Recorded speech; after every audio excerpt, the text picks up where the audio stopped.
Okay, so I'm going to record a dream that I had in 2010.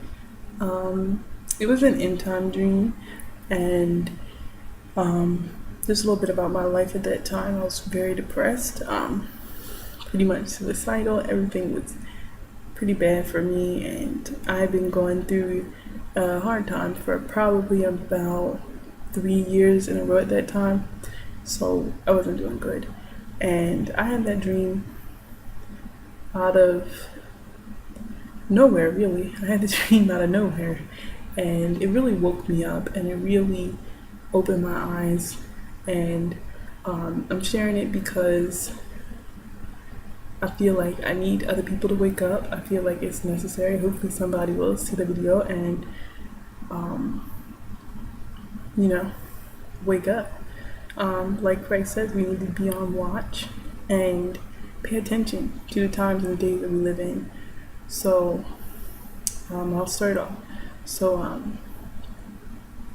in the dream, my sisters call me. I have two sisters, and they're like, "Oh, let's go to the carnival." And I don't really ride rides and stuff. I'm not into that. So they're like, "Oh, whatever, just come. You can just hang out with us." And I'm like, "Okay."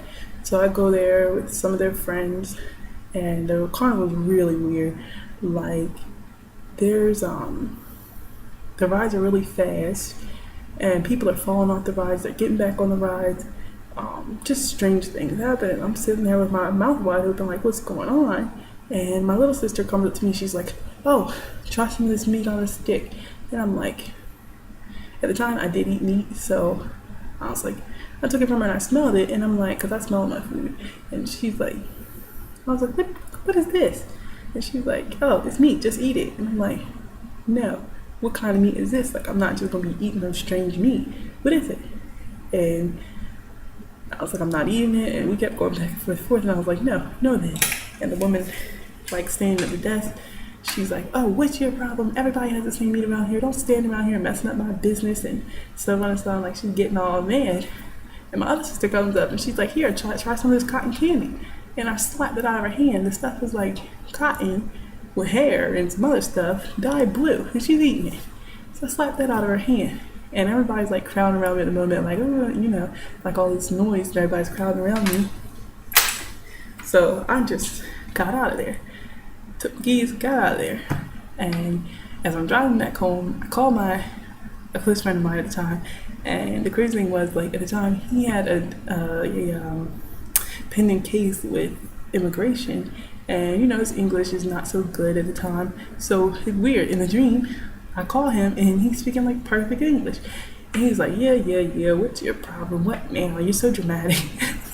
And I'm like, I just went to the carnival, and people were falling off, and my sister was eating this weird meat on a stick. I don't know what the heck is going on. Like, what's going on?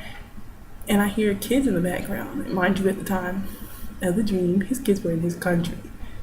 And I'm like, "Who's that in the background?" He's like, "Duh, my daughters." And he's like, "What? No, you fell above your head." He's like, "You know what? Just call me when you get home. Just go check in your refrigerator. Everybody has the same meat. Like, you tripping?" And I was like, "Man, just said I was tripping." So I'm weirded out at this point. I'm like, "What year is it?" And he's like, "Just call me back."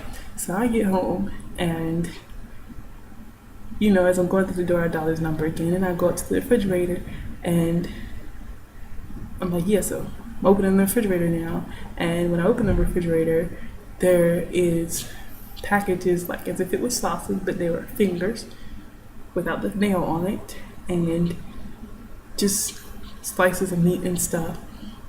But I knew it wasn't, like, animal meat, and I flipped out.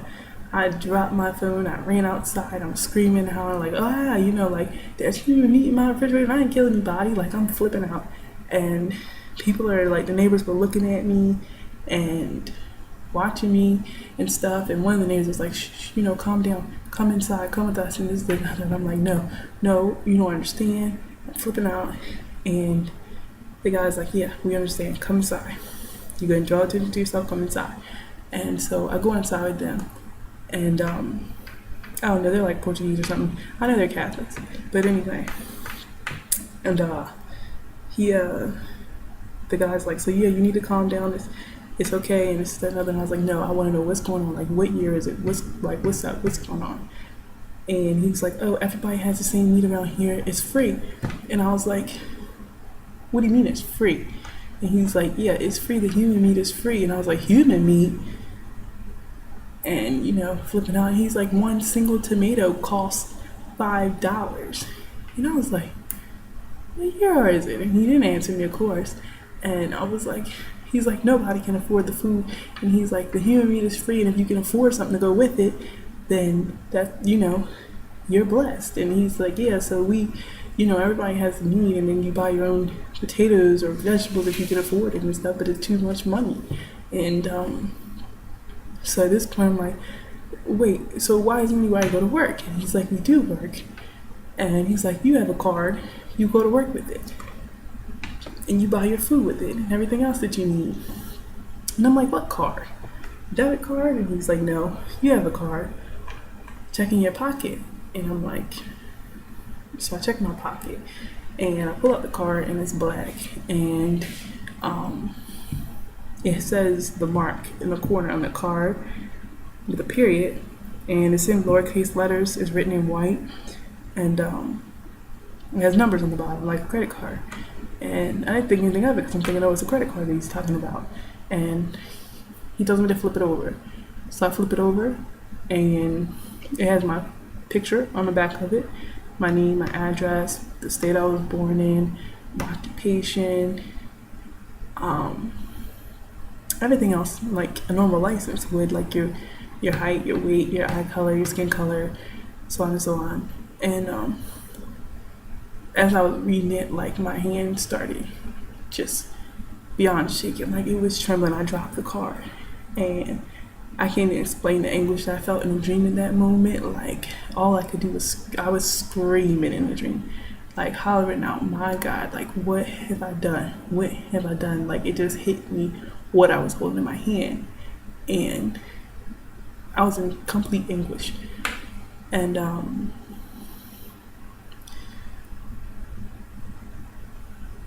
yeah, I was in complete anguish. And, these people came in, they started beating me. At the time, the man, that had invited me into the house to calm me down, I could see that he was crying, and he had his head down like he couldn't do anything about it. And they took me away, they were beating me. I couldn't even feel it. Like, all I could feel was, what have I done? Like, that was the only thing that was me. What have I done? And they threw me in this car. And I noticed that as they threw me in the car, that the car, like, whereas it should have said local, like the local city that I lived in, on the side or whatever, police, it said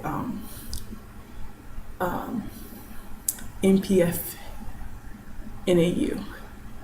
And on the bottom it said National Police Force of NAU.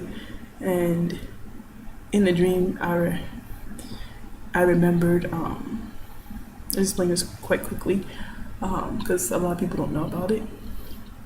But most people don't know about it. In about 2007, a woman came to me when I was at work, asking me to sign some type of petition because Bush was going to sign this treaty that would make us a union, a North American Union, which is what the NAU stood for on the car, a North American Union with Canada and Mexico.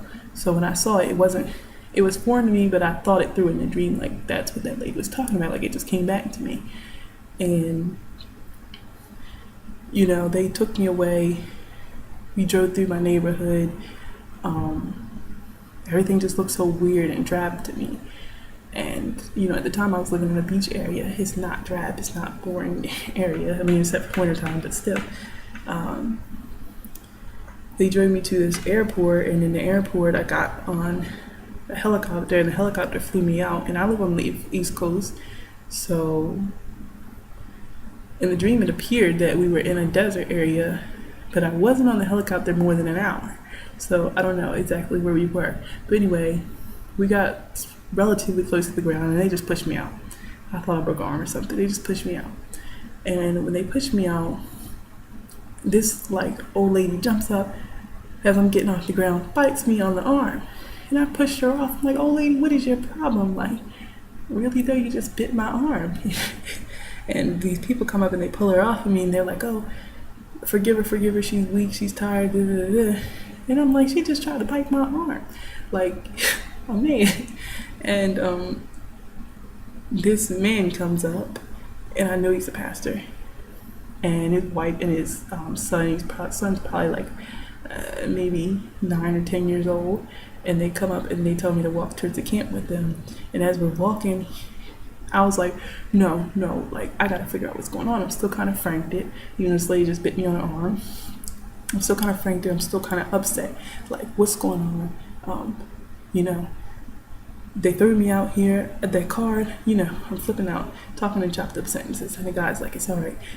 You're here now. That's all that matters. Calm down. I'll tell you what's going on. And so I was like, so what's going on? Because last I woke up, like, this was not happening. What's going on? And so he tells me that a few years ago, they don't use dates. He says a few years ago, they made all the churches teach a certain doctrine. And everybody went along with it. And he was like, and I refused to. And eventually my church got taken away from me. And he says at some point in time, they switched the Bibles to something else, and they had to teach that. And he refused to do that. And that was the time that his church got taken away from him. He had congregations in his home, and they found about that. And that's when they came to take him away.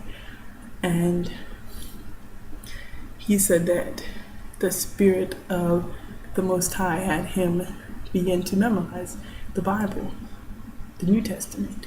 So he started to memorize it himself, word for word, just listening to it on tape, and he started to memorize it.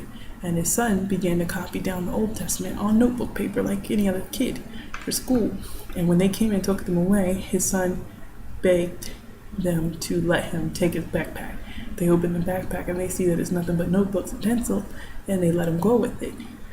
And he says, we've been here for several years now, and the Most High provides our food and our water, and we are surviving, and we pray and we battle against evil from afar. And he said that a lot of people went along with what the government put in front of them, and they didn't have a problem with it. And a lot of people did it because they want to eat, or they want to, you know, have their regular commodities. And I was sad when he said that to me. And as we were walking up to the camp, we sat down on some logs out there. And as we're sitting there, I'd see 3 angels coming up from a distance. And I can see them because they are tall, like super tall, like, I'm gonna guess like 8 or 9 feet tall. They're up there, they're tall. And they're coming, and one is carrying a pot and 2 are carrying sacks. And they're coming towards us, and the people begin to gather around and just praise and pray and everything. And the people are beginning to gather around as the angels get closer, and they drop the sacks, and the people gather more wood for the fire, and they put the big pot on, and the 2 dumped the ingredients in, and it was like vegetables and meat and stuff, like a big soup. And the pot filled itself with water, and the one that was in the middle that was carrying the pot, he came up to me, and I looked at him in the eye, and he was like golden brown skin color, and he had dreads in his hair, and it was down maybe to his waist or so. And when I looked into his eyes, they were brown, but there was like gold flecks, like literally like gold glitter inside of his eyes. And when I saw it, I was afraid, and I bowed down to him. And he told me to get up from where I was, that he wasn't worthy to be bowed down for. We are equal. We're both about to do justice, give justice on the earth. And so when he said that, I stood up. Like, I felt strength enough to stand up. And he said, come with me. So he and I, we walked off towards the east of the camp that we were at. We walked towards the east. And as we walked towards the east, there were bones, a pile of bones And he looked at me and he said, "Daughter of the living one, can these dry bones live?" And I remembered that scripture in Ezekiel when, of course they could. So, I looked at him in the eye and I said, "Sir, you know the answer." And I smiled. And he smiled back at me and he turned his head towards the bone and he blew on them. And when he did, skin and clothing grew on the people. They stood up and they just began to praise. And as they began to praise the Most High, they spoke in another language. And as they began to praise, we began to praise, I and the angel. And they were speaking in another language and I understood it very well. And they said the name of the Most High God in it as they praised him, and I understood it to be a higher. And I've used that name ever since. People will hear me say Yah, or you'll hear me say the Most High, but that dream completely clarified for me that that was his name. And as we began to walk back in praise and, in worship and just joyfulness of spirit, joyfulness of heart, and in praise and everything, my grandma walks up next to me.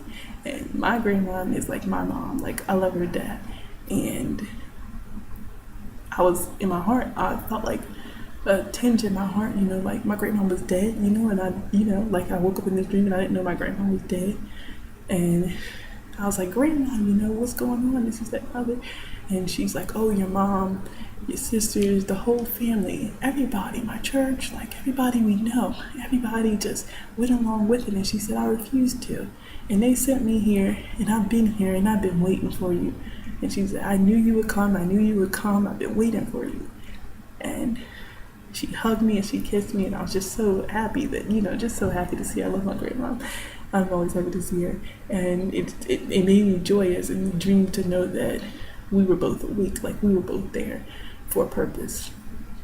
And we walked back to the camp and they were praying and they said, they were speaking in another language, but I understood it in a dream that we were at a time of war, that it was more than us, more than politics, more than religion, more than anything that we concern ourselves with on this earth, that it was a war against good and evil and that the battle was not ours.